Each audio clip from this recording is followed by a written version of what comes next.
রাস্তা যতই হোক না দুর্গম, তোমার পরিশ্রম ও ইচ্ছাশক্তির কাছে সবই নগণ্য।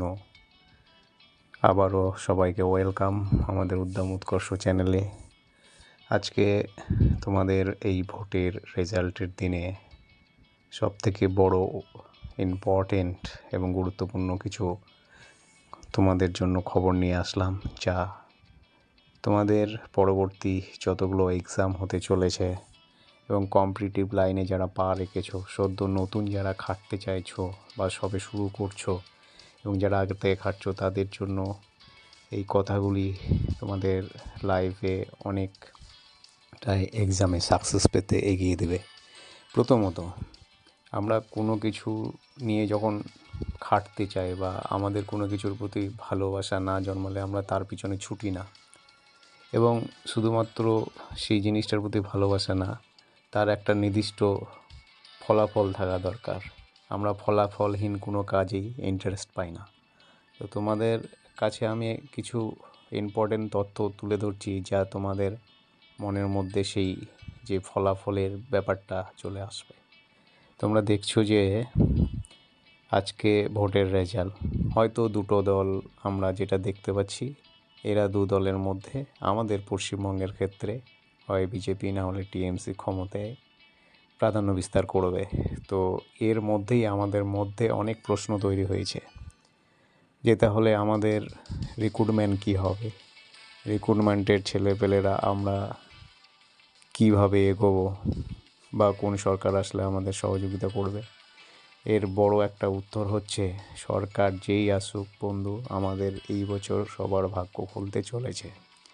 এই কারণে বলছি, সামনে তোমাদের বিধানসভা ভোট এবং সেই ভোটে যে কোনো দলই চাইবে তার গদি বজায় রাখতে এবং তার প্রাধান্য বিস্তার করতে। যদি টিএমসি ক্ষমতায় থাকে তাহলে টিএমসিও তার প্রাধান্য ধরে রাখতে চাইবে, যদি বিজেপি আসে সেও চাইবে যে তার মুখ্যমন্ত্রী পদ গঠন করতে। এবং তাদের কাছে একটাই তখন ইস্যু হবে যে এই যুব সমাজের ভোটটাকে নিজের দিকে টেনে নেওয়া, আর তখনই হবে খেলা শুরু। তখনই তারা চাইবে যে বিভিন্নভাবে তাদেরকে আকৃষ্ট করা। প্রথমত জব চাই, প্রচুর ভ্যাকেন্সি চাই, এই যে প্রতি বছর রিক্রুট চায়, স্বচ্ছতার সহিত রিক্রুট চায়, এগুলোকে পয়েন্ট করে তারা তখন নতুন ভ্যাকেন্সি বের করবে, স্বচ্ছতার সঙ্গে রিক্রুটের একটা প্রক্রিয়া শুরু করবে। ইভেন দরকার হলে তারা অনলাইন এক্সামটাকেও বেছে নেবে।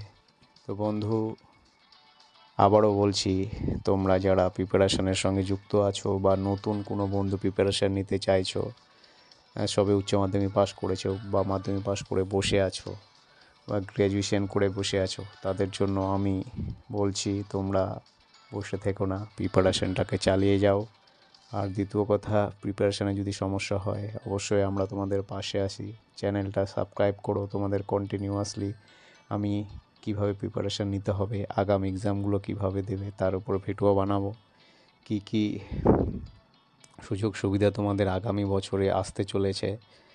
আরও একটা কথা আমি বলে দেই যে এত ভ্যাকেন্সি বেরোবে তোমাদের মাথায় খারাপ হয়ে যাবে। তো জীবনের জন্য এই একটা দুটো বছর নিজের জন্য খরচা করো এবং জান লাগিয়ে দাও।